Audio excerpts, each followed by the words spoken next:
we've been waiting for my mama. Hey, yo, thank you, God. Thank you, Jesus. Thank the Holy Ghost. Thank you, Emmanuel. Whoever else is supporting after I said, gang, let's get it.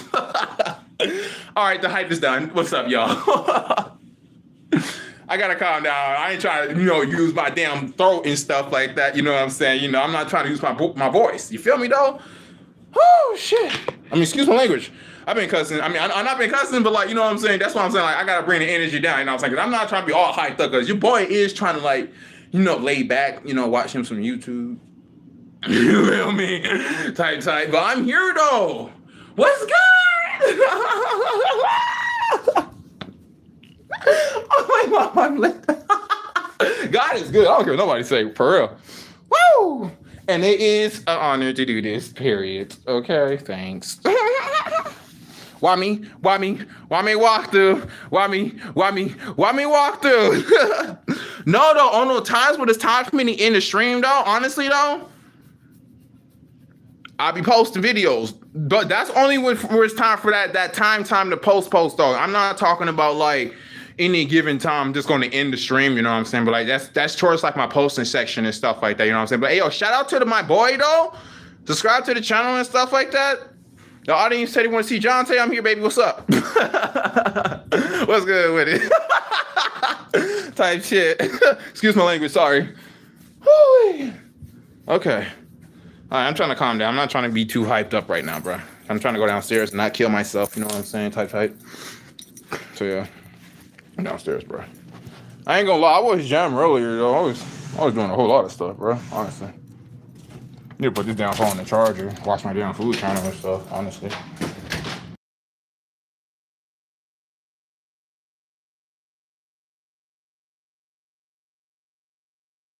When I go down there, I'm muting the mic. I got my reasons why, okay? Thank you. So the mic will be muted while I'm downstairs, all right? When I come back up, the mic will be unmuted. I have my reasons, all right? Thank you.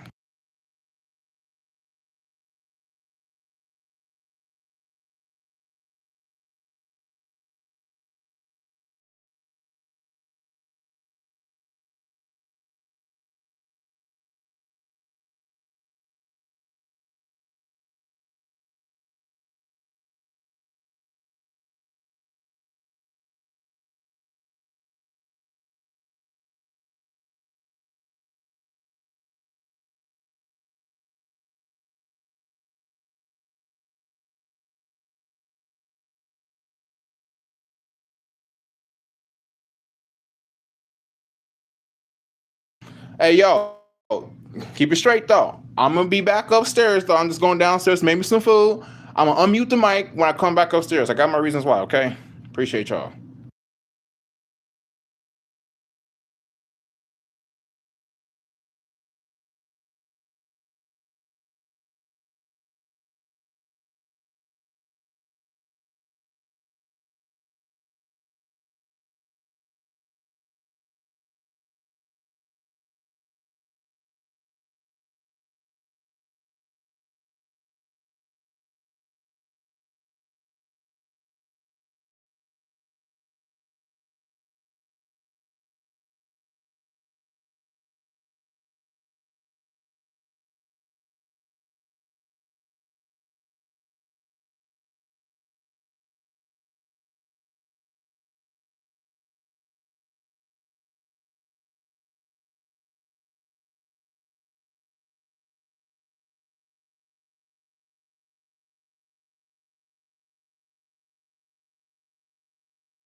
honestly, bro, you will never be on my level. And that's why you always gonna hate. So keep doing what you're doing. I love it.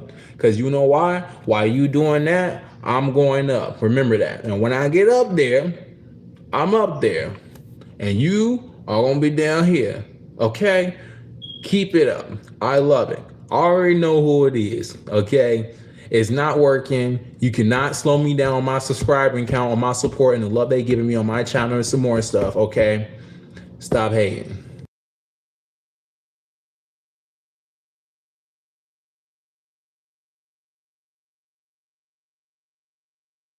And the reason why I say that, because y'all already seen them on the live stream. We ain't gotta say who it is or nothing. You feel me though? So this is what we gonna do. We gonna keep grinding. We gonna keep going up. You can keep on playing with this and this and this all you want to, honestly, because they watch out for that. And when they come get you, they come get you, homie. All right, I'm gonna keep rising to the top. Ain't nobody stopping this. Period.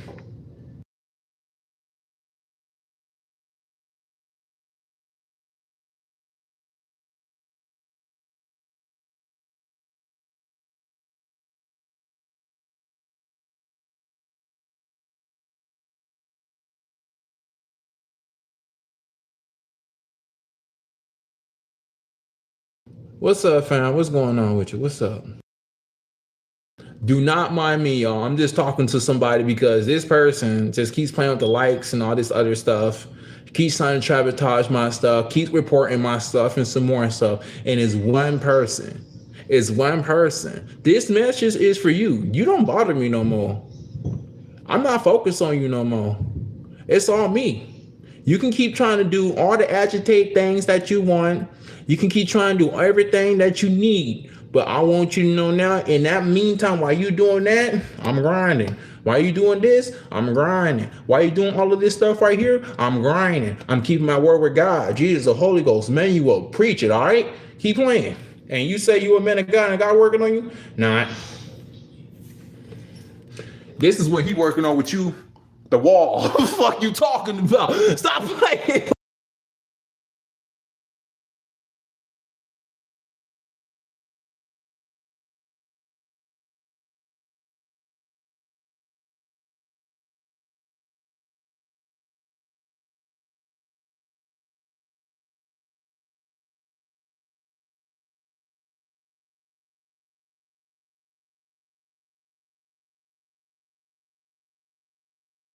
Let me preach real quick. Let me preach real quick. It's so funny how I'm still sitting here teaching this, right? Still giving a blueprint, right? And you're still doing this, right? Where you gonna go, homie? Where is this gonna get you in life, baby? Nowhere. Either you join the team or you gonna lose. Simple as that.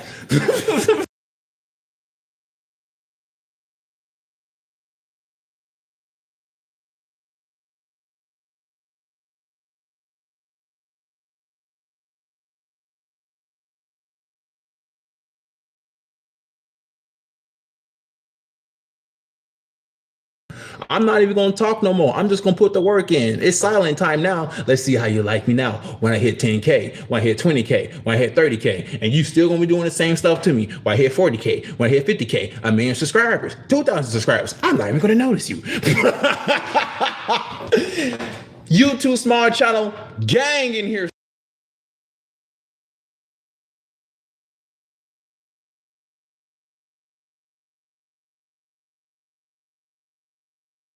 And to anyone that's going to do the same thing that I am, sabotaging everything, you know what I'm saying? Keep grinding. That means you're doing good. Your haters gonna let you know when you're doing good. That means I'm doing amazing. And I keep seeing those numbers run up. That means I'm doing great. That means I'm doing something I'm supposed to be doing. So your haters gonna let you know when you doing good. If you seeing things happen on your channel, if anybody's saying anything bad about your channel, keep going. That means they don't like it. That means you're doing something they don't like. Those are called haters. They're gonna let you know when you grinding. They're gonna let you know when you making it. They're gonna let you know when you go up. They're gonna let you know when you're gonna get your bag. Let them keep hating, because I love it, because this lets me know from God, I'm cooking. And you just gonna be hating. Yeah.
Let me tell y'all something.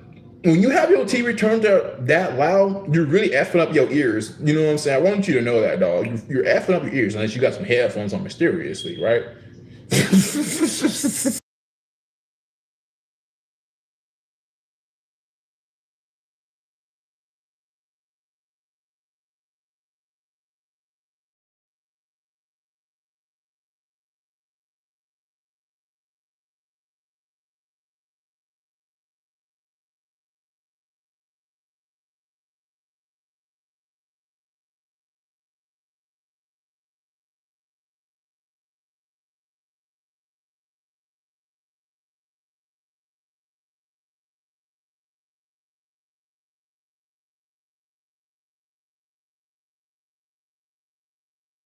And the only reason why I'm streaming because they wanted to see me.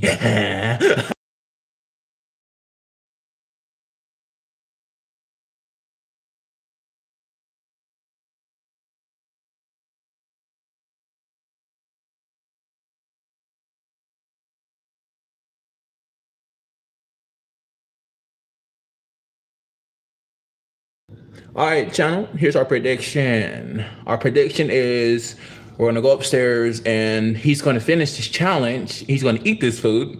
Well, I ain't about to do what he doing though, cause this man know how to eat though. You know what I'm saying? He eat all this food, chat. So we about to go here, run upstairs real quick. You feel me? Watch.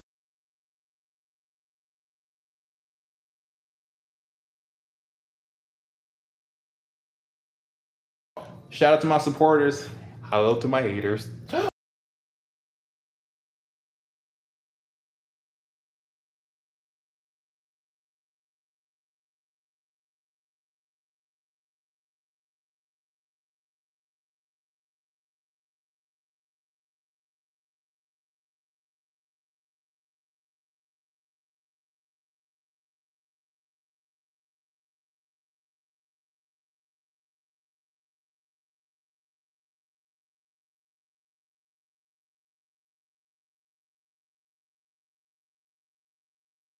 I'm really about to mess your life up now. If your mom wonder why I don't mess with you no more, I don't dog with you no more, boy, you're gonna be in trouble. I hope you know that.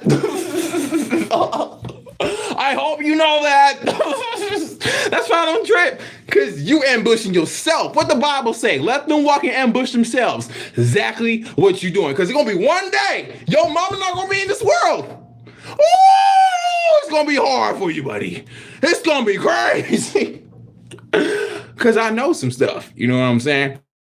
That's why they say if you come across a genuine person, make sure you keep them intact and close to you.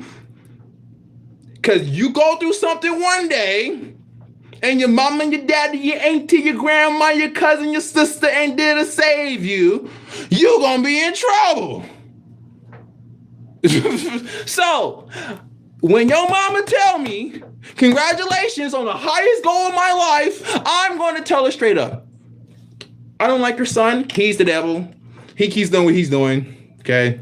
End of the story. Moving on. Sample!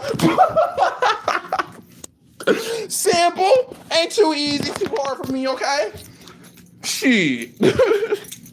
Make that a fact, all right? Real.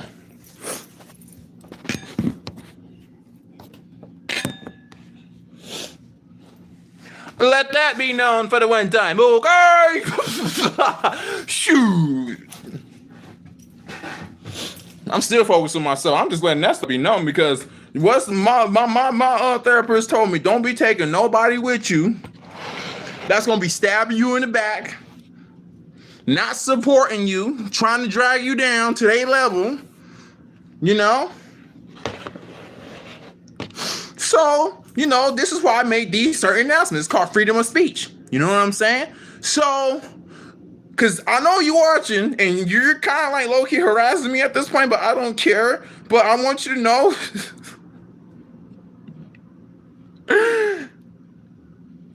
you better stop treating people like crap. That's all I have to say. Thank you. You should think about it. It might save you in the future. Because I mean, like, I'm going to keep it real with you, dog. I mean, you got it good. I ain't going to lie to you. You got it good. Jante got it good because of the support I get. You know, the love that I get. You know what I'm saying? Yeah, I got a good, you got a good too. You know what I'm saying? I just found out I had a good not too long ago. You know what I'm saying? Thank you, God, right? But hey, though, we don't need to be sitting here clashing swords to swords. But if you want to keep doing this to yourself and keep trying to cross my path, but like not physically, but like try to do like small stuff to me, brody, you're wasting your time. Honestly. Because guys, listen to me. While he's doing this stuff to me, I'm going up. So while you're wasting your time doing this right here, dude, all I gotta say is good luck, man. Good luck in life. Good luck talking to people, and good luck making friendships for real. Cause me and your friendship is over. That shit is done. So when I blow up, I blow up. I'm gone. Period. Out of here. Hasta la vista type, all right? Because I don't want to focus on negative stuff, bruh. I ain't got time for that. I got time to positive people, spread love to people, kindness, joy, hope, love, man. For real. I'm going to end it right there, too. Back to the TV. Hold on.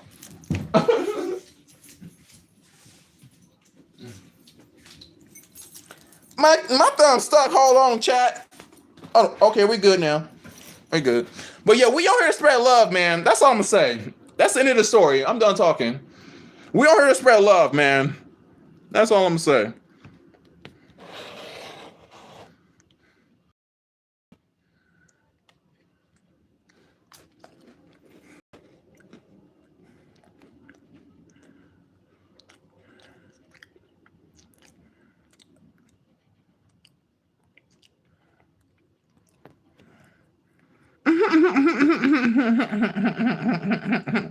I don't know who it is, sir, but you damn for sure can get hidden from the channel. Respect me. Respect the rules. Thank you.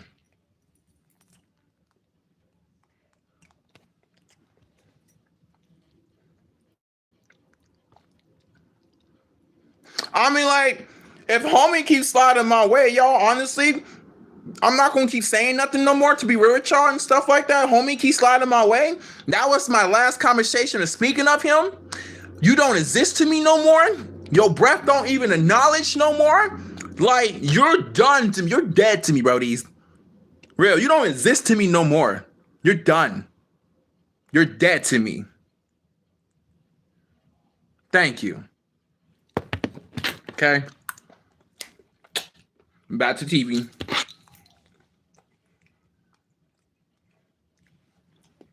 Because life gonna teach him one day, guys. Life gonna teach him.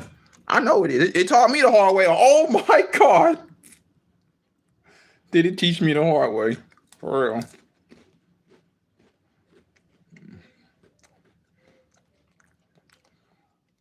All right. We got to tap in with my boy. He about to eat all this stuff, y'all. I'm eating and lock in. I can't afford therapy. You can afford that much of smoothie. Therapy is for rich people. No, it's like $15 a session. Girl, you gotta get therapy. With Rula, getting help is easier than talking yourself out of it. The new spicy cheesy superstar is... It's the crunch! Lightning! I'm eating an unlimited amount of calories for 72 hours straight. Now, just to make things interesting, I've decided to set a calorie minimum for this challenge to 70,000 calories. That's 972.2 calories per hour. In this challenge, I'm taking down 2-pound Hershey's Kisses, giant deep-fried Snickers bars. No food is off limits. Join me on this glorious journey of calorie carnage to see just how much food I'm going to be able to take down. This is the Unlimited Calorie Challenge. Holiday Edition. Good. We're also going to hide you from the channel too as well. Wait, no. Wait, what the fuck are you doing? We're also going to report you because you're getting reported for this right here. Yep. Okay. Respect my rules in here. Respect me. If you're not going to respect me, you're getting reported and you're getting booted. I'm not playing none of this. Respect me. Okay? Follow the rules on YouTube. Thank you. Alright, Electric Empire, it is that time of year again. It is time for Carson's. The last Calories was absolutely insane. 2 million views, over 70,000 calories consumed. This year is going to be absolutely insane, everyone. But before it gets to craziness, I got to get a pre-challenge weight and a pre-challenge physique check. What the freezer?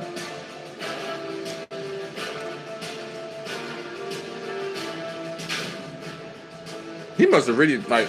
Now that that's out of the way, everyone, can we just take a Yeah, he freshly started. He freshly started. Krispy Yeah. Kreme holiday donuts right here. Krispy Kreme just always nails it with these flavors. I also got some chocolate over here, some flips. These are absolutely amazing. And the Captain Crunch Christmas Crunch. And because I need some salt and protein. I got some things. The official time right now is 7:41. It is December 12th. If you guys are pumped for this year's Carbsmas, if you guys are ready for some calorie carnage, go ahead and comment down below. Tasty. Because all of this is about to get pretty tasty. Without further ado, Electric Empire, this is meal number 1 of the Unlimited Calorie Challenge. Holiday week. Let's do this. Before we start Electric Empire, go ahead and give the video a like if you haven't. Oh, Lord bless this man. You now praying, man. Let's get I it. think I'm gonna start the category part first.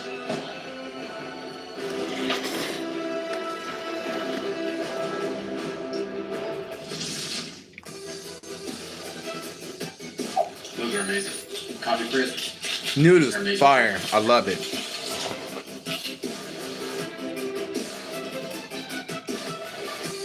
And to those people that's always liking my videos, So far. y'all want something for the gas station? Shoot. Smells like Christmas crunch.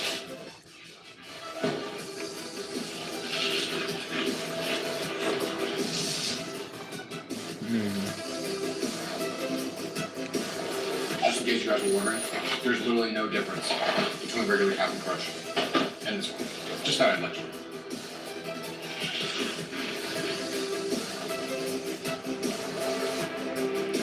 Christmas crunch is down. Now I gotta get on for unsavory. I was just feeling wings. When you just want something, you gotta get it, alright?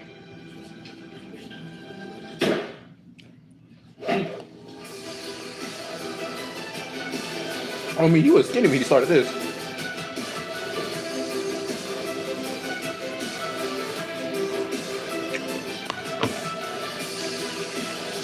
This shit bomb.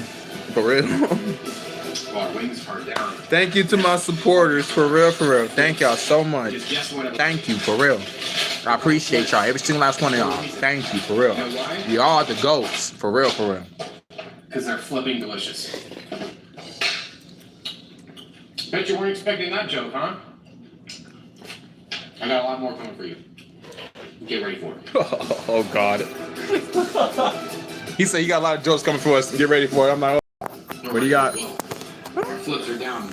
Now, I think I'm ready to get these festive Krispy Kreme donuts. The real question is, which one do I go for first?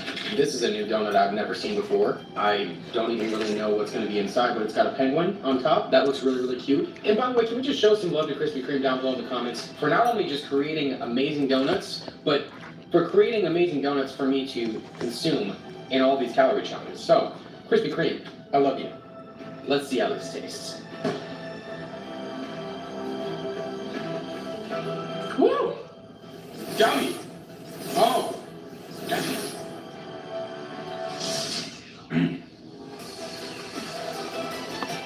Alright, now let's get into this one. This one's cute.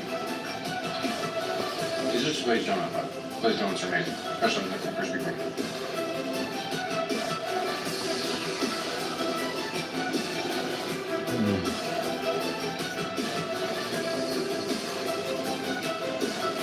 And now we have the famous Santa donut.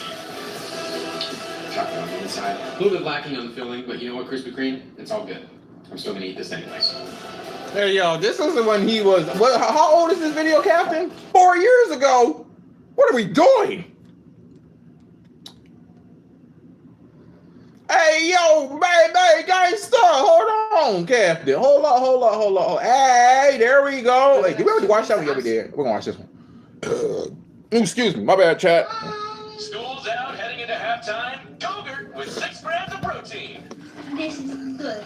So good. Protein, calcium, fun. That's a win for the home team. Yogurt, play on.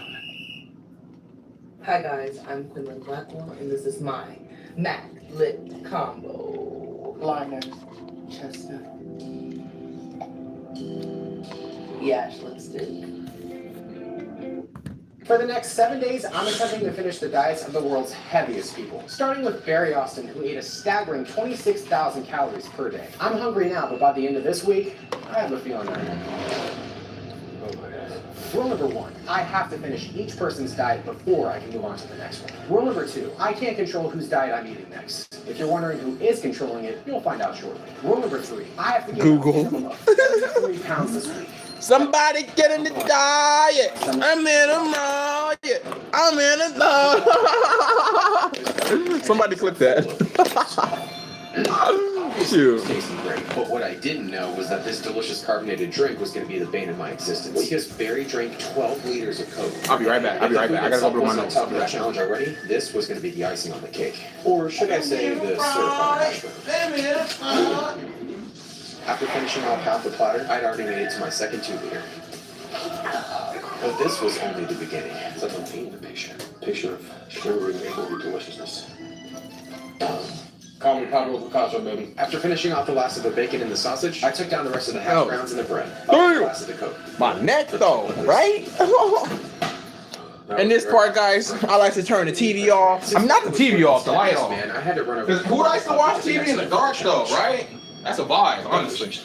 I started off with the fries, or chips as they're called in the UK, along with my next 2-liter of Coke. So far, the meal was off to a pretty good start.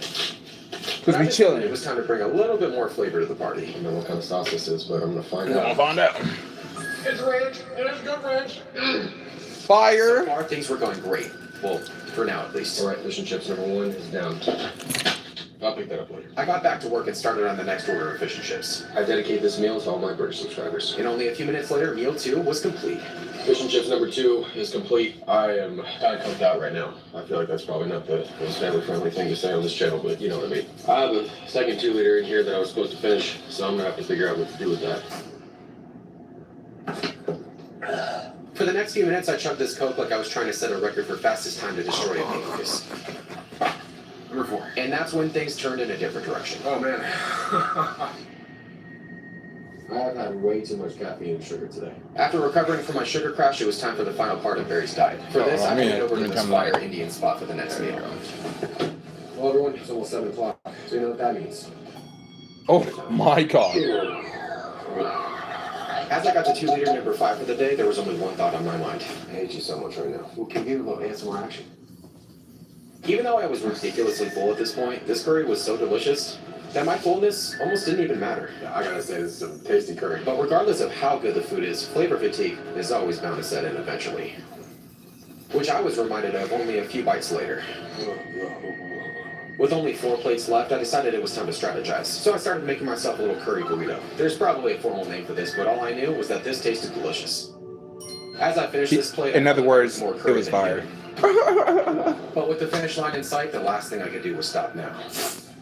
I'm so over curry right now. I gotta say, this is some tasty curry. As I stuffed the last curry burrito in my mouth, I finally made it to the end. Oh, you made it to the end? Okay. The worst part about today was definitely the Coke. Little did I know the Coke was going to be nothing compared to what I was going to face this week. I'm gonna actually kind of take this down now because I'm not going downstairs no time soon. So. Left still, but right now, the last thing I want to do is even think about it. Why couldn't this have been Diet Coke? Because it's not. After finishing diet number 1, it was time for my first weigh-in. Jeez, that was a lot of calories today. Hopefully whatever's up next won't be anything too crazy. Obviously, Barry's diet left me feeling pretty full, but the next one on the list was the Oh, whoa! This is going to be impossible. And it all started with this binder. Let me explain. A few weeks ago, I got this text from my old friend Ricky. Ricky and I were best friends in high school, but it had been a few years since we last spoke. Ricky ended up coming over a few days later, and things seemed pretty normal, until he hit me with this. Eric, you know you didn't actually eat the world's heaviest man's diet, right? A few years ago, I ate what I thought was the world's heaviest man's daily diet. But what Ricky was about to put in front of me... Well, Eric, I got a real challenge for you, man. And it's all in here. Boy, you must be kidding. Ricky's always been the kind of friend that's kept me on my toes with everything I do. Like, if I said I climbed Mount Everest, he'd tell me I missed a step. So, of course, he tells me he found 5 more people with even crazier diets than the world's heaviest man. You gotta finish all of these in a week, and that's the real challenge. Dude, come on, man. Are you for real right now? Come on, bro. I thought you were the world's hungriest man. As soon as he said that, I instantly realized he was right. Fine. I will do it. Yeah! I'll take world's hungriest man out of my IG bio. But I was about to find out that finishing Ricky's challenge was going to be far from easy. Hold up. Mainly because he told me I couldn't look at the rest of the binder until I started the challenge, and that I had to finish each diet in the exact order. How are you that big? Which was probably because he I'm sorry. surprised I hate you, Ricky. But Ricky was. I'm sorry, I did not mean to say that like that. I'm sorry. As you were when you were a kid. Yeah, that's when Ricky decided to throw in a little side mission for me on this crazy challenge. Hey, y'all, can y'all blow me up overnight? Is that possible? Ricky even told me that he'd gotten a job. I mean, they did it for somebody else. No, it's just a question. It's just a question. That's all. Because I was thinking, I was like, This sounds pretty ridiculous. is it possible? But hey, what's the worst? I'm fucking with y'all. I'm kidding. Ooh! Next up on the list was the diet of Paul Mason. At his peak weight, Paul weighed in at 980 pounds and had one of the most absurd diets ever recorded, which, judging by the first meal, There's no way I'm gonna be able to do this. was going to test me unlike any challenge I'd ever Who you done. telling? After everyone Shoot. after this, I might have a serious chip on my shoulder. After today, I think I might have a serious chip on my shoulder. Where are my salt and vinegar people at? Comment down below. I had no idea how I was going to be He able to chose the survive salt and 100 vinegar bags of first? chips. It's So what I crazy. did know was that the day was off to a pretty bad start already. Yeah, my lips are already done. And some trash spilling on the floor was about to be the least of my problems. The outside of my mouth is completely numb right now. As you can probably tell by now, Dang, I was son! in a state of pure potato chip bliss. There was 4 different flavors spread across the 100 bags of chips. My strategy was to conquer 25 at a time. Never eat another salt and vinegar chip ever again. But I was starting to realize that this plan wasn't working out very well. All right, let me get a bag count here because I've lost count like 300 bags ago. 300 bags. With the salt and vinegar flavor down, it was time to move on to the next one. Choices, choices, choices. I knew there was no way I was going to finish all 100 bags in one sitting. But if I could make it through 25 more, then I knew I'd have a solid chance at surviving this crazy diet plan. Until I got this text from Ricky. The next part of Paul's diet was going to require a trip to the grocery store. But in order to set myself up for success, I've entered what scientists refer to as the crunch dimension. I knew I had to finish off the rest of these. Hold on, I gotta chips, turn this light off in the hallway because that did turn that light off. Hold on. Getting through this day wasn't going to be quite that easy. I gotta brush my teeth too. Sheesh. I'm not feels right now. With the barbecue chips down, I headed to Walmart to grab the next thing I needed to eat. Plus, a little something extra. And the roof of my mouth is so shredded right now. I have a feeling. Yo! If only this worked for the emotional kind too. Yeah, it's gonna taste like sadness. After some much needed relief, I was clearly ready for more chips. I could It feel says each sadness chip indeed. shredding the roof of my mouth. Had I not gotten that sweet treat, I don't think I'd have a roof left. Status update. Feels like a car crashed inside of my mouth. There's shards of glass everywhere. After 10 more delightful minutes, I found myself with the last bag of sour cream and onion chips. My blood type is now sour cream and onion. If I could finish off the last 25 bags of chips, I'd be through with the first half of Paul's diet. As for the second half, Alright, well, everyone, I have the rest of the bags right there. that was either gonna save me or shatter me. And the reason why I haven't gotten into Paul's next item is because it would have gone terrible with this and would have gone better with. The Obviously. second half of Paul's diet was. And what happened to the strawberry milk, guys, huh? I'm still on that. Diet. Y'all took that away from us in elementary. Y'all finessed that, so my mama they did. Last day, these Feastables bars were everything I needed. If you guys don't know about the strawberry milk, like back in the day, I dude, knew you I guys had to get to the chips. not here at all. We'll meet again. Oh man. At this point, the roof of my mouth and the corners of my lips were in shambles, and I was running out of options. So I thought I'd try some ice cold water, and it did absolutely nothing. And when I realized I was only able to eat one chip at a time, I started to think about throwing in the towel. I genuinely don't know what to do right now. But the last thing I wanted to be eating was leftover chips tomorrow. And I also had a sneaking suspicion that these diets were only going to get harder, which meant I was going to need all the stomach space possible. So I knew I needed to take all these chips down tonight. So a few minutes later, I got the bright idea to try a new approach. I've decided to call it chip balls. Well, actually, they're just crushed chips in my fist, but it made it so I could eat them much faster. And to my complete and utter surprise, I taste my throat here in another dimension right now. it was working incredibly well. I just wished I would have done it 90 bags ago. Nothing against Lay's potato chips or anything, but after this, I'm probably never going to eat another bag ever again. I was able to make it to the last 2 bags of chips, but it came at a pretty big cost. I can't believe I made it here, but I have 2 bags left. And a chip on my shoulder. A chip on my shoulder. Hey, chip on my shoulder. So close. With 2 bags of chips and 20 chocolate bars left, I was almost at the finish line. Hey, it's got on it. Good thing I'm getting my healthy fast. I shoved back the rest of the chocolate bars like I was trying to set another world record. Ladies and gentlemen, this is what rock bottom tastes like.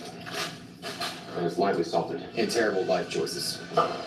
I got a little bit of debris, but I'm calling that one down. Come on. I'm gonna need a nap. In a warm bath. If only my stomach was as shredded as the roof of my mouth is right now. I made it through Paul's mountain of chips and chocolate bars. But the next diet wasn't just about calories. There was a deadline. A carrot cake? You're lying. I know you. Whew. Go. The next person on the list was Samantha Mason, who appeared on season 9 of the show, My 600-Pound Life. Samantha weighed in at 950 pounds at her peak weight, which required a lot of calories to maintain. But calories weren't the only thing. That is the sad.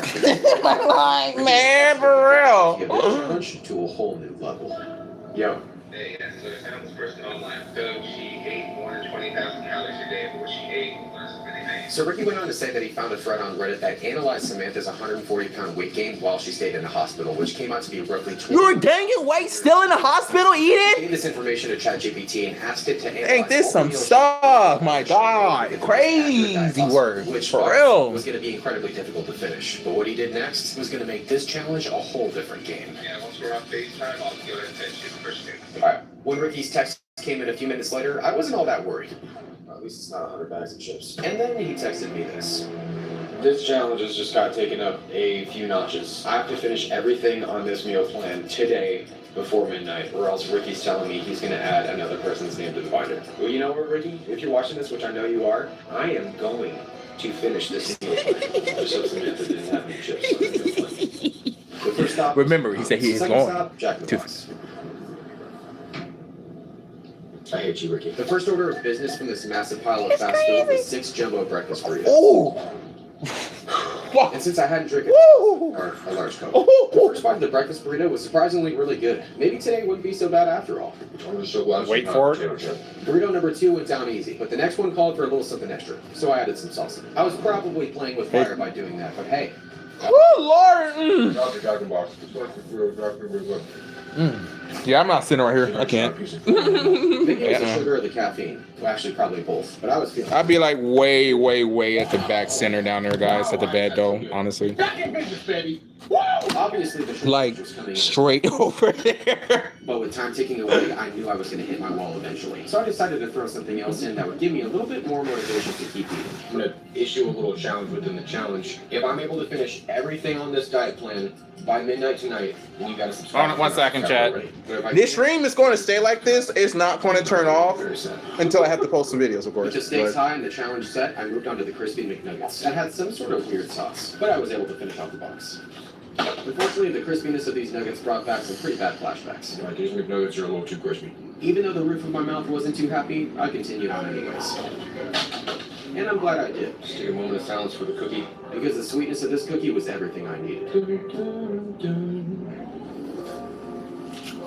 And after housing all those cookies, meal 1 was officially complete. The cookies are down. I don't know what I'm gonna do next. Realistically, I probably should be going to some sort of therapy. I'm still here. I'm still here. Too much for me right now. I thought eating 100 bags of chips would be the most physically and emotionally damaging thing I'd ever subject myself to, until I saw Ricky's next text. As someone that's eaten a wide variety of food over my lifetime, there's not a lot of things out there I won't eat, unless it's this. Yeah, when I got carrot cake on my second birthday, I wasn't too jazzed about it. But I'm assuming that when Ricky saw that Samantha ate one of these on the show, he thought it would be the perfect opportunity to try to sabotage me. But my goal was to stay the world's hungriest man, and I was not going to let him win. So after getting my groceries, it was off to Starbucks for the next item. But after I got it, I caught the carrot cake taunting me in the passenger seat, forcing me to fight back intense feelings of nausea. This was not going to be easy. I have nothing to say. Okay, not as good as the frappe earlier, but that is tasty. After a bit of the frappe, it was time for some Ben & Jerry's. First actual item. The first bite of this flavor was a good one. Mainly because it was 90% caramel and like 10% ice cream. Oh, caramel. Goodness. Probably should have asked them for an You guys know what's crazy about all this stuff? Probably get started on I'm this, actually a kid in a man's body. And that's actually real. Cookies and cream bars You know? are classics. So if you guys wonder why I have like these moments when like I start talking and stuff like that, Unfortunately, the only that's my self-defense in a positive way. I used to go negative a lot, you know what I'm saying? But I learned, you know, going left is not the answer. And starting violence is definitely not the answer too as well. But I always thought that like always having things at the lowest level. So like that conversation was definitely the lowest level. Definitely the lowest level. 100%.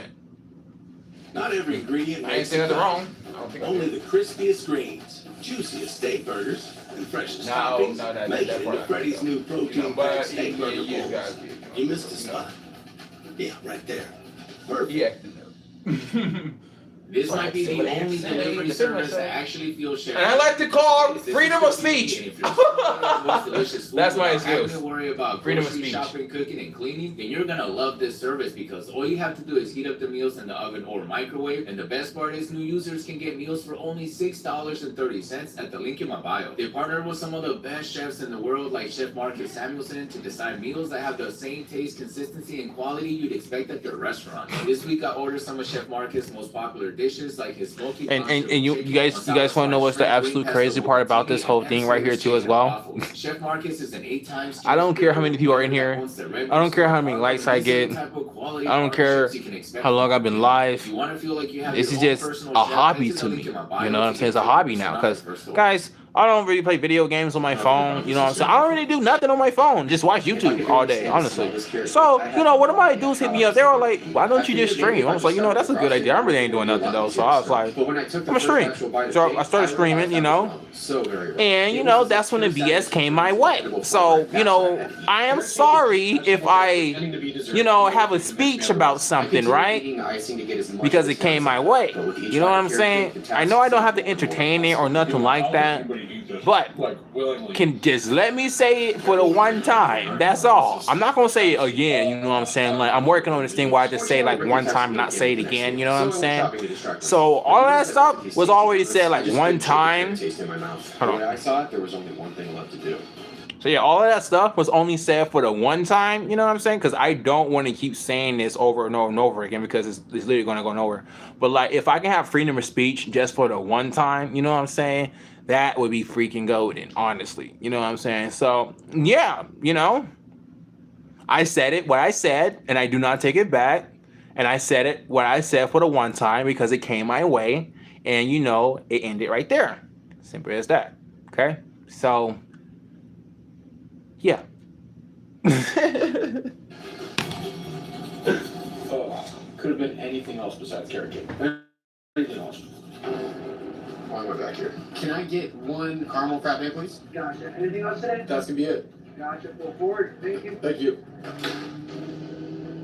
Alright, now I know what you're all thinking. Eric, this is normally the point where you get out your blender and you change the consistency of whatever it is you're eating so that it makes it drinkable. I got a lot of comments in the last video where I turned Stan, the 25-pound gummy bear, into a liquid bowl of whatever that was, and a lot of people said it was cheating. So I'm not going to do that, but I do think I have to do something because there's no way I'm eating this right now, as it is. This is the moment I got a crazy idea. Oh no, not the carrot cake.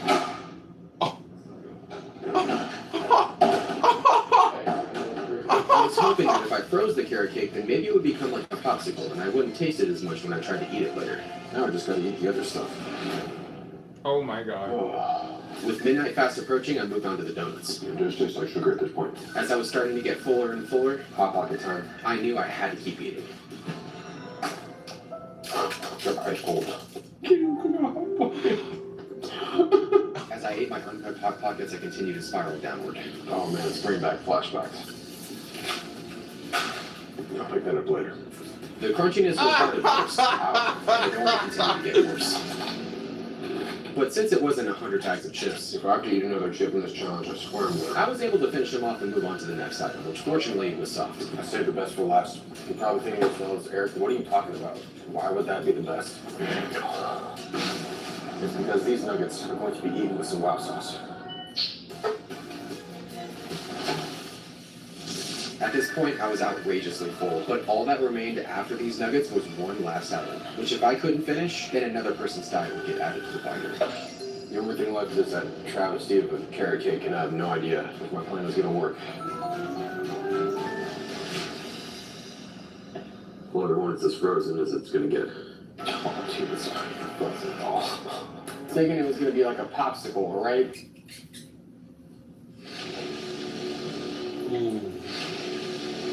Each bite of this carrot cake was insufferable. Oh. Gotta say, everybody, people have things they really don't like, and they have things they really do like.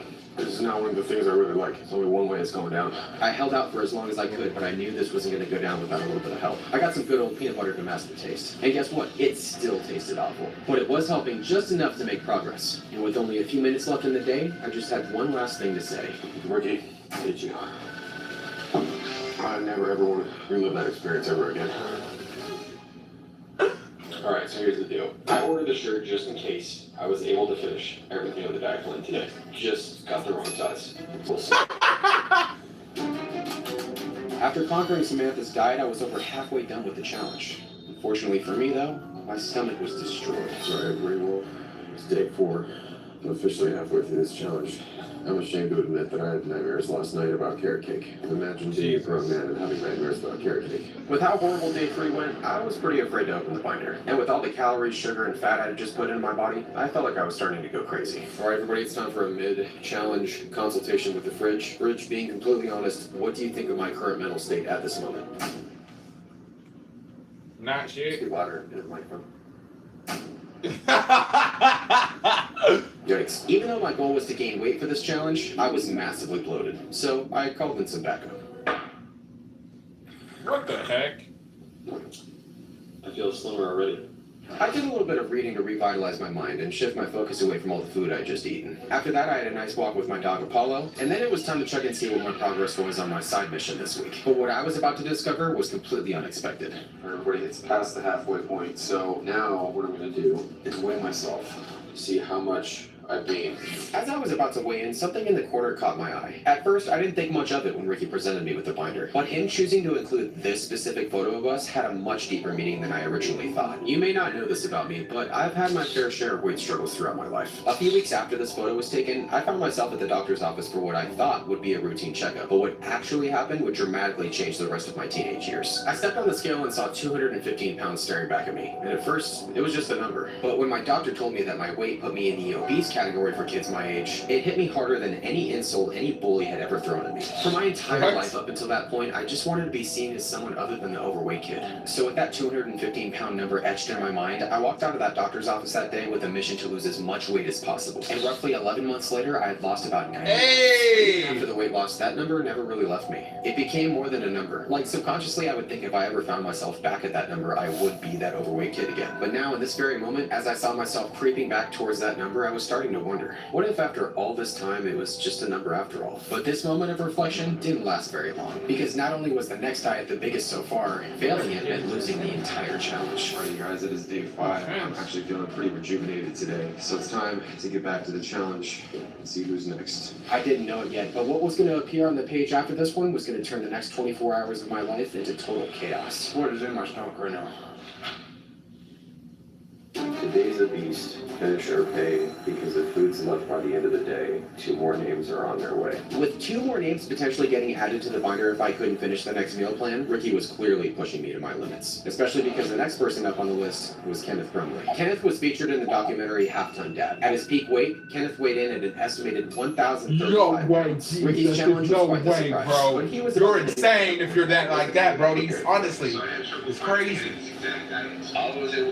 What's up, my guy? What's poppin'? I can't really see nothing right there, though, bro. What's up? Just chilling, the usual. Y'all. With a little over 12 hours on the clock and a I still like my video games, I knew I dang had it. to finish this time, because I knew if Ricky added 2 more names to the binder, I definitely I just would don't win this challenge. play it Thank goodness this often, channel has but I still have I gotta it get my because I want to play it. I just don't know when. But I still like to have it. At this Okay? point, the taste of the food wasn't Thanks. as big of a concern. So I combined my favorites together to make a mega breakfast sandwich. But as soon as I got to the legendary McDonald's hash brown, I knew exactly what had to happen next. I dedicate this next part of the video to all the OGs on the channel because there's an item I used to make all the time in my videos. And all I gotta say is that if you try it, your taste buds will be blown away. Step 1, get your pancake and hash brown like so. Step 2, add a little bit of bacon, just like so, my friends and family. And then step 3, skip the McMuffin, we don't need the extra carbs. Step 4, garnish your hash brown and bacon just like so. And the final step in the process, everybody, is to garnish your creation just like so, my friends and family. And then you have yourselves what I like to call the electric fire. Who else thinks I should be designing McDonald's menu items? McDonald's, if you're watching this video, I'm always available. Alright, always available. Maybe not right now, but in the future at some point. I finished off the rest of the breakfast items before diving into the dessert, which was 2 massive cinnamon rolls and a little bit of syrup. Meal 1 was pretty easy, but since Ricky was the one sending me the meals, I had no idea what to expect for the rest of the day. That was pretty spectacular. Okay, so Ricky just texted Guys, me, too. Jante really hates socks. I hate socks. I hate them. I freaking hate them. I'm gonna go I don't like So I them. grabbed the next I few hate items, them. including some I hate socks.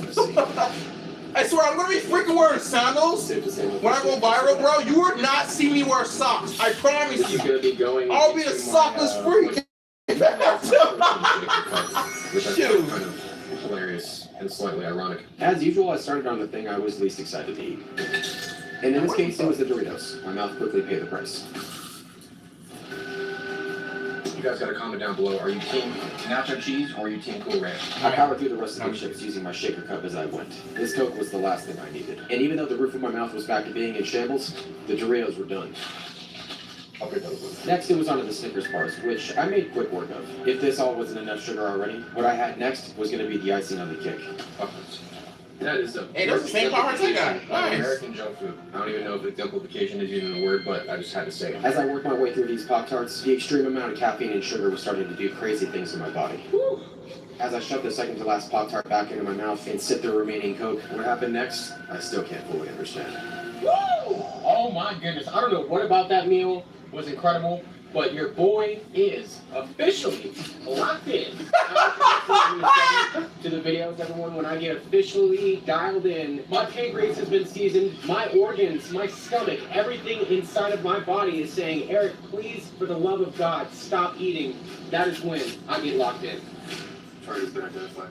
I don't know why I said that like I'm some special. Side note, I really have always wanted to get a Burger King crown because I was really excited when I thought I was supposed to come here today. And I don't feel it's so locked in anymore. The first bite at Burger King was delicious, but with this much in front of me, I need to make some adjustments to my setup I got going on here because it's just not working. I had a feeling things were going to go downhill fast. Completely necessary, but whatever. I'm doing it anyways. After applying an unnecessary amount of ranch to this burger, I finished it off and made my way to the nuggets next. My sauce of choice was the legendary sweet and sour. It was good, but flavor fatigue was starting to hit, and when that happens, it's never a good thing. What you guys gotta do when you're in moments like this where flavor fatigue is hitting, you gotta go bam, and then boom, and then back to bam. Sweet and sour and ranch, obviously a goated combo. After spending the next few minutes eating those, it was finally time for the fries. Exercise. I thought you meant extra fries. If you all made it over to this point of the video, I just want you all to drop a French fry emoji down below. At this point, I was starting to get very full, but there were 2 iconic items still left for me to finish. The order of the fries are down. We're in this red marathon. Ladies and gentlemen, it is a work of art. The legendary Hershey's pie from Burger King. The Burger King meal was finished, and with that much food in me, the only thing I could think of doing next was...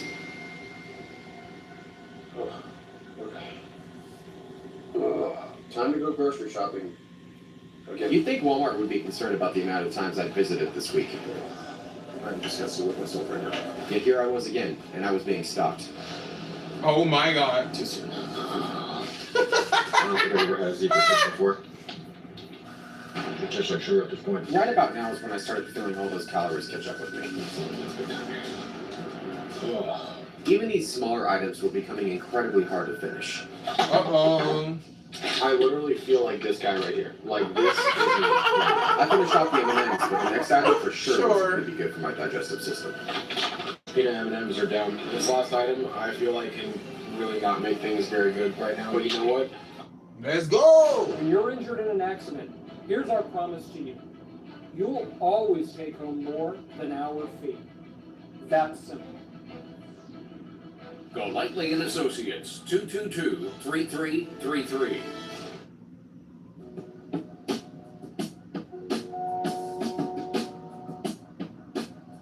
New Balances is still trending? What the freezer? I thought New Balance was done for. What the heck? That's crazy work. Summer is here, and right now get 0% financing for 5 years on all. I didn't drink me some water though, Chad, honestly. With no payments for 90 days. Okay.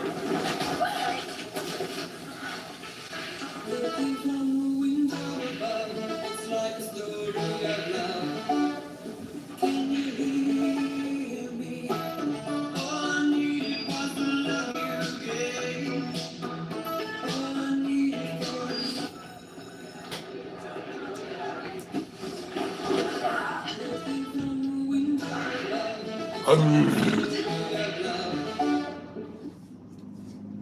like to live dangerously, everybody. I have a cheesecake right here. I gotta say, I was pretty surprised when I took my first bite of this cheesecake.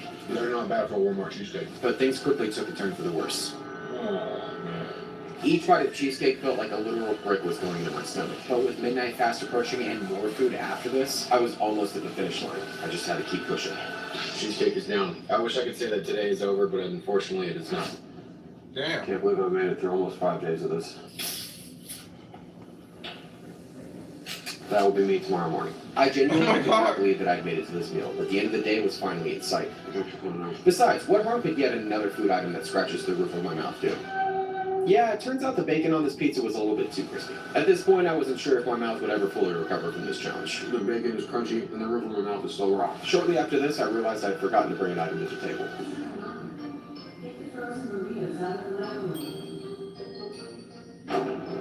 This is the last thing my body needs right now is a bean and cheese burrito. Right now. After happily eating the first burrito, and eventually the second, it was time for a little taste test. Remember the official Pizza Hut Ranch taste test? Oh, no. At this point, I knew the only way I was going to be able to finish these breadsticks was with my own sauce. I gotta say right now, I'm an absolute liar for wearing the shirt. Speaking of this amazing shirt, you can grab yourself one. I also have a bunch of Very Good Lunch merch down below in the description as well. If you'd like to take a peek at some foodie merch, I'm sure you'd all enjoy it. Anyways, with the breadsticks eaten, I continued onward. I can't believe I have to do this. This meal didn't just call for one meat lover's pizza. It called for 1.5. Oh my God. It could not get any worse than this. Actually, it could, and it was going to. Oh, my stomach isn't there anymore. It's just pain. Oh. But I was able to finish the other half of this pizza. Unfortunately, though, I wasn't quite done yet. I'm so full right now. Because only a few minutes after I finished this meal, Ricky texted me Kenneth's midnight snack. With time slowly ticking away, I headed back to Walmart for what felt like the 100th time. I feel like my stomach is going to file a restraining order against me if I keep eating like this. But after grabbing my items, I realized that my fullness wasn't going to be the only issue here.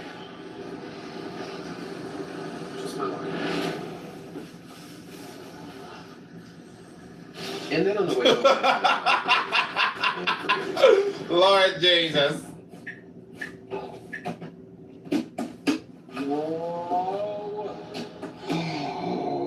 I forgot my wallet, but I headed back to Walmart anyway, hoping it would be there. And fortunately, it was. Pro tip to all the aspiring YouTubers out there, it's never a good idea to use your wallet as a makeshift tripod. With less than an hour left until midnight, I could tell that this final meal was going to come down to the wire. After giving my stomach as much rest as possible, it was finally go time. I'm so full right now. With 10 minutes left, I got into the Ben & Jerry's, which is where I faced my first enemy. Uh-oh. Normally in this situation, I'd go heat up some water to fight the brain freeze, but I knew I just didn't have the time. So room temp water was gonna have to do. I mean, a strawberry cheesecake, at least I'm getting some fruit in it tonight. A few more spoonfuls later, I was already halfway through the pint. And then finally, I was able to finish it off.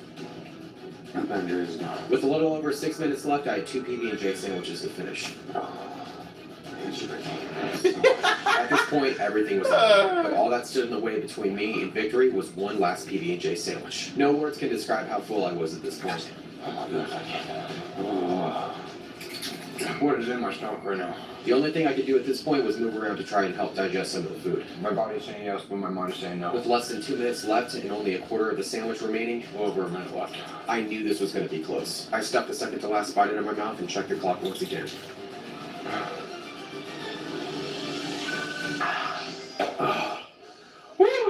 Mouth is clean. I'm gonna yeah! After one of the most ridiculous days of eating I've ever had, I sent Ricky this text. And what he ended up sending me back was the last thing I expected. I didn't realize it at first, but he was right. This did kind of feel like one of our dumb kid adventures. They should probably be watching where we're going. Eric, speed up.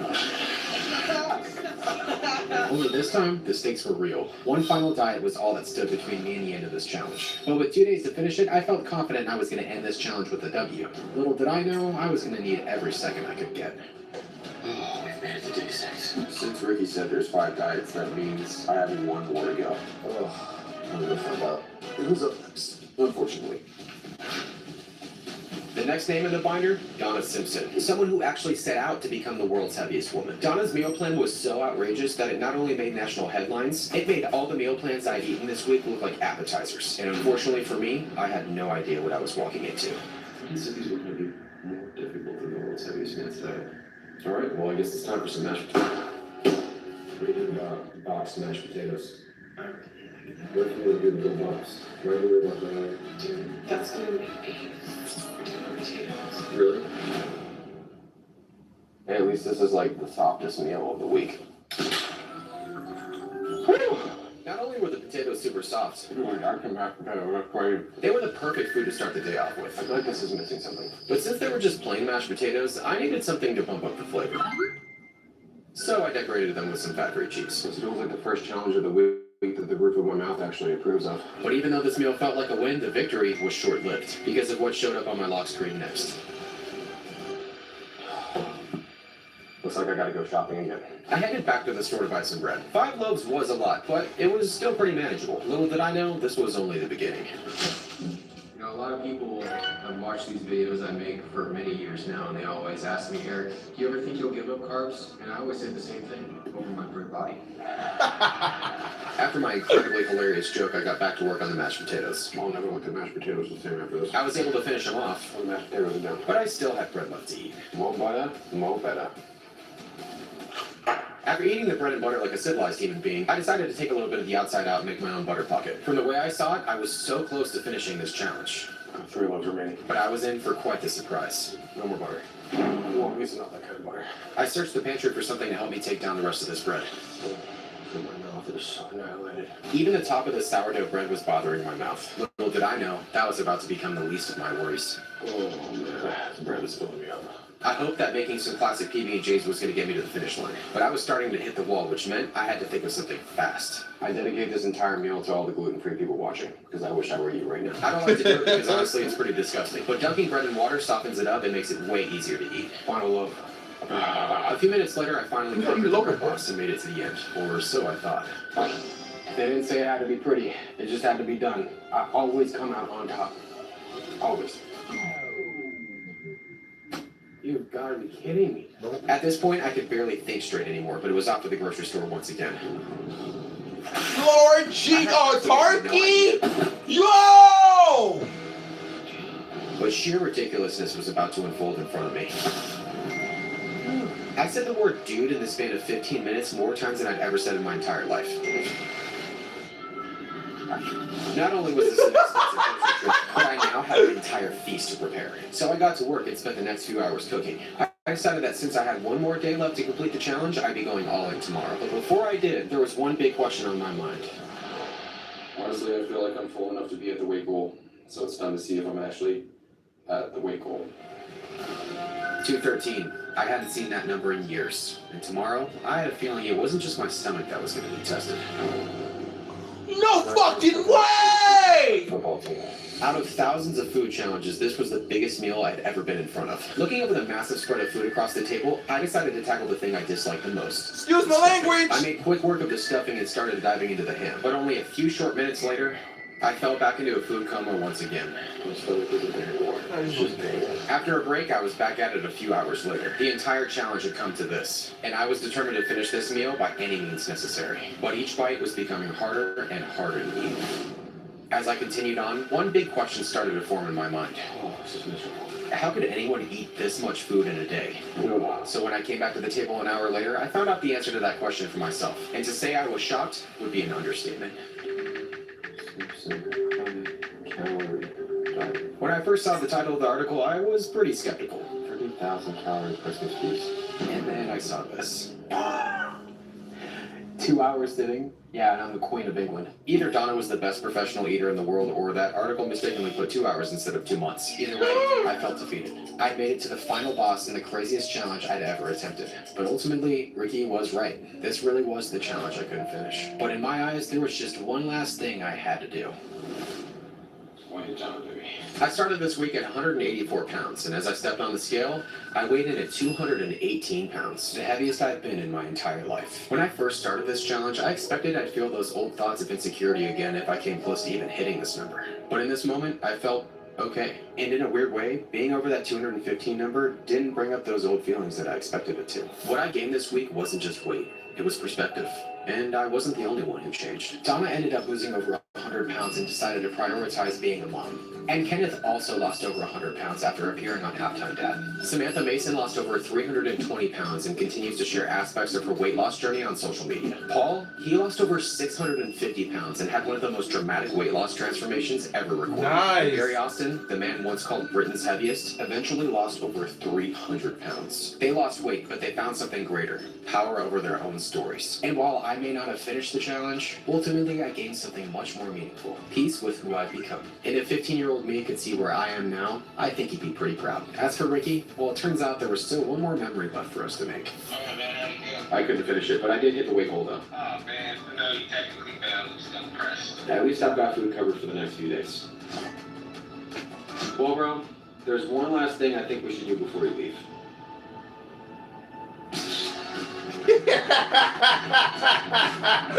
The update. Oh Lord. Oh my God, Jesus. I say, I'll be right back, y'all. Hi.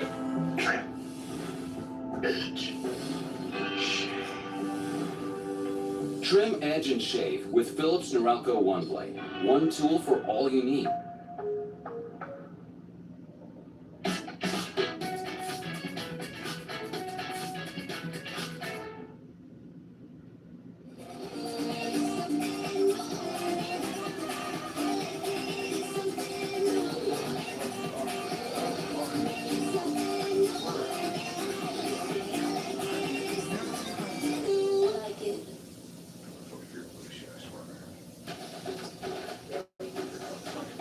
Fresh. It takes a little extra effort, but you know it when you see it. At Freddy's, fresh isn't made until you order it. It's chopped, grilled, and built by hand. Exactly the way you want it, which is usually right about now. Freddy's new protein-packed steak burger bowls. It's the kind of fresh you'll be craving again and again. I'm just so happy that this is not... Yeah, I'll deal with that later. This is like bringing back memories of the burger I ate a few days ago. I knew eventually the bagel was going to hit my stomach harder than a 2 a.m. Taco Bell run, so I did my best to enjoy it as much as possible while I could. I want you all to comment down below right now what your favorite bagel is. A lot of people like plain bagels. A lot of people like everything bagels. Me personally, I'm Team Cinnamon Raisin. This is still gonna do it. After I got to the halfway point, I was incredibly surprised that my stomach wasn't doing all that bad. So I decided to carry on. This is how I cut carbs. But unfortunately, a few bites later, This bagel is so big and fluffy. the bagel caught up with me. Which is pretty much gonna be me after this is over.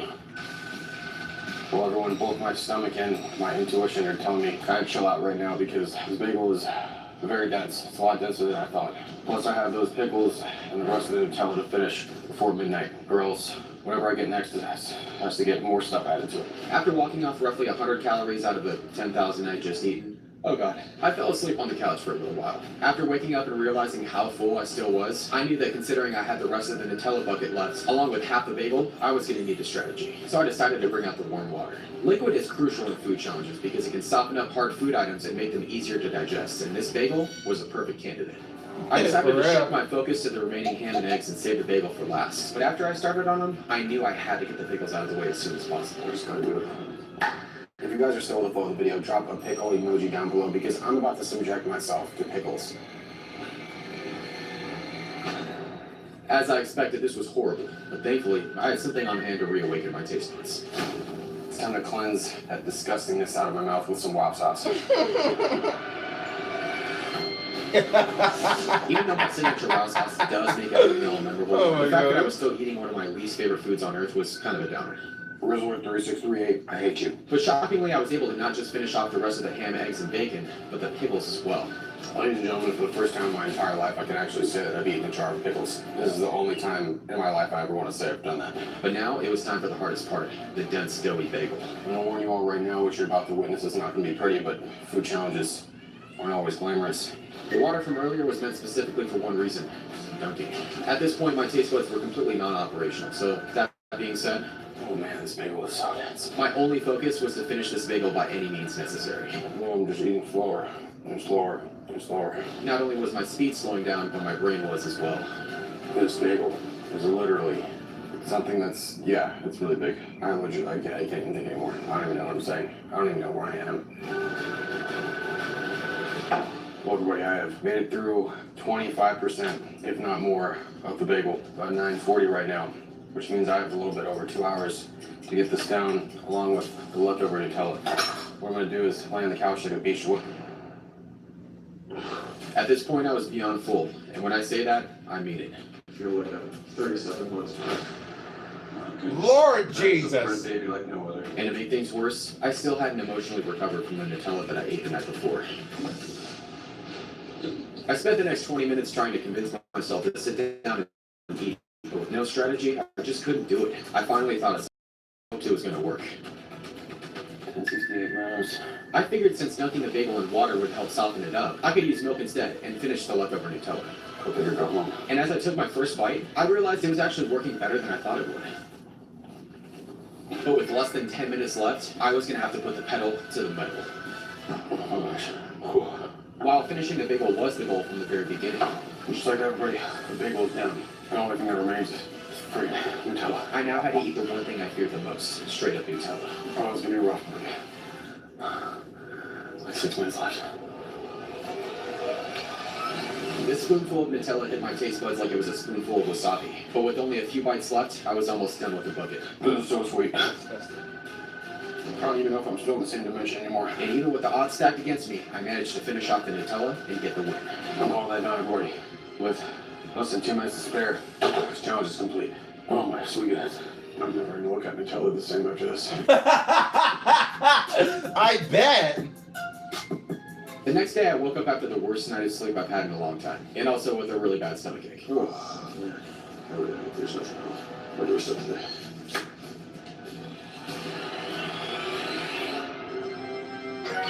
For the rest of the morning, I sat at the counter reminiscing on all the poor dietary choices I made over the last 4 days. Around 2 or 3 p.m., the thought occurred to me that not all delivery guys ring the doorbell, and that there may be a package on the porch, so I reluctantly went back to check.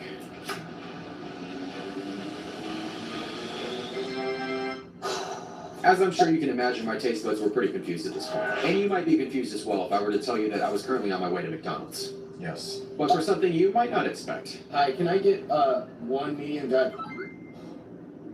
Nectar of the gods. For some reason, the crispiness of the Diet Coke was what I needed more than anything. All I can say is I'm looking forward to finally having some energy today. After my nap, I decided to check the porch again a few hours later. Alright, I'm gonna go back.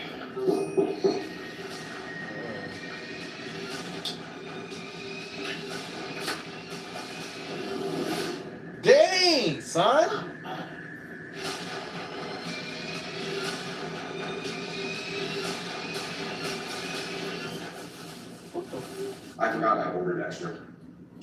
for watching. I love your products. I went to bed that night getting the much-needed stomach break that I was looking for. But what showed up at my doorstep next was about to be the complete opposite of what I was looking for, and not in a way you'd expect. I woke up the next morning and checked the porch only to see nothing. Shortly after that, I took Apollo out for a little walk, dressed like every Californian dresses when the weather's under 70 degrees. After walking for about a half an hour, I came back and saw the one thing I was hoping not to see. Well, I'm definitely gonna need to change outfits for this. Crazy work. You know that feeling you get when you're a kid and it's Christmas morning? You take a peek at a present and you see a little bit of what's inside, and what you see makes you think you got exactly what you hoped for. This wasn't one of those times. Wait, what?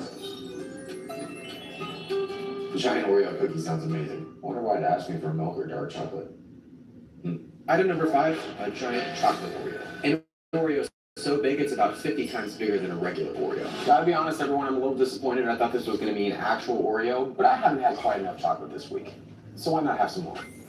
After my hopefully obvious sarcasm, I got the milk ready. Oh, Jess, I gotta see what time it is. There's absolutely no purpose to this milk because this is not actually an Oreo cookie, but I don't know. They just look cool. Even though the first bite was, well, hard, I actually thought this tasted pretty good. Wow. I can't believe I'm doing this, but To me, this Oreo had a perfect blend of both milk chocolate and white chocolate. just imagine this is an actual Oreo cookie. Using some milk I didn't actually need, I got back to work on the rest of the Oreo.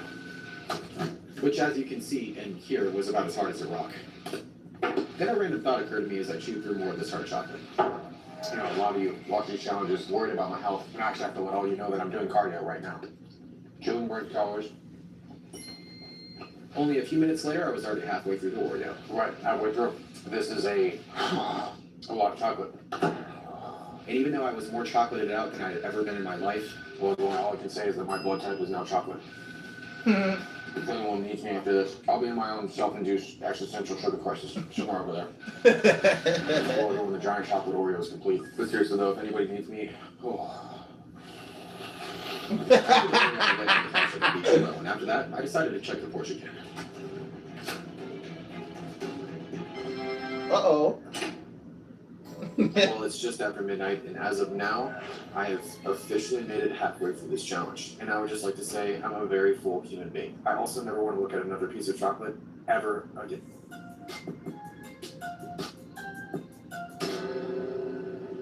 Fragile.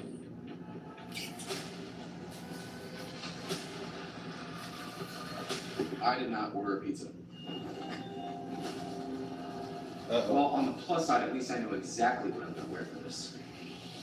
Pizza. What the? It's a little small, but oh well. It's alright. Giant Reese's cup. Fun fact, this is over 100 times bigger than a regular Reese's peanut butter cup. Another fun fact is that I'm going to be 100 times bigger than I was before I started this challenge after I ate this. Does that make sense? Whatever. Even though I'm a big Reese's guy, I've been into this thinking I'd hate every bite. But after all the chocolate I'd eaten yesterday, the salty peanut butter was actually a pleasant surprise. This, my friends, is a very tasty peanut butter cup. Well, I should say it was a pleasant surprise at first. This peanut butter cup is so rich, it could probably buy Twitter. Right, I need some milk. This is ridiculous.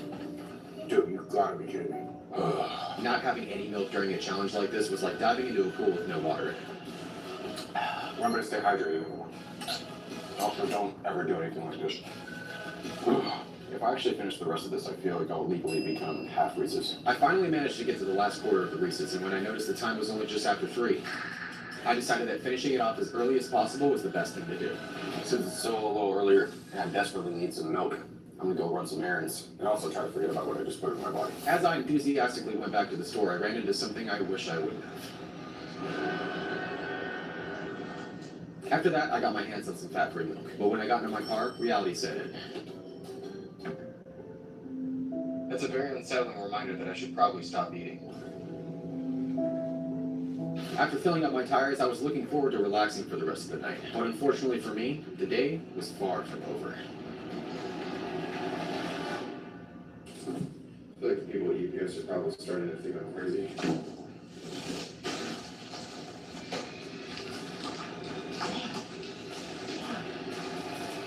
Oh my god. Item number 7, the world's biggest chocolate truffle. It's kind of like a coconut. chocolate won't be too hard. Spoiler alert, my teeth were about to hate me. There's some bitter chocolate. That's kind of nice. With a little over 4 hours left to eat 8 pounds of chocolate, I felt like I was walking into a losing battle. But the main thing that was going to be lost here was my dentist's mind if he ever watches this video. Ow. I don't think I've ever eaten this much. Yeah, I've definitely never eaten this much chocolate. The only strategy I had here was to use as much milk as I needed to get through as much of the truffle as I could. I feel like my hands look like I've been doing push-ups in mud or something. Curiosity has me and I gotta try this inside. Okay, that's very sweet. I wasn't really sure how to eat the inside, so I of course did what came naturally. Gotta do what I gotta do. It tastes like what they put in between the cake. Each forkful of this ganache literally tasted like I was eating straight cake frosting. But to my surprise, I was able to get to the halfway point. I've made it through 40 to 50% of this truffle. The fatigue is real right now, and I purposely did not go for anything salty. I wanted to hold off on resorting to salt until I took down as much of the truffle as Okay, possible. guys, But with a little I'm going to go to sleep now. In this moment, I'm going to play me some sleep music. And that is called this. If you can't feel safe in your home, Good night, here chat. you are. Nothing I'll else be up in the matters. morning. Walking a beat, as sheriff and as governor, Joe Lombardo has dedicated his life to keeping us safe. He strengthened domestic violence laws, made schools safer, and increased penalties on drug dealers. I can't see shit. And today, Oh, that's all. violent crime is down. I'm going to sleep, Crime chat. Down. Domestic crimes and crimes against the elderly, all down. Joe Lombardo, he's making a difference. I'm making a difference.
think that's what we have to do right there. Let me see.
Okay.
Alright, y'all.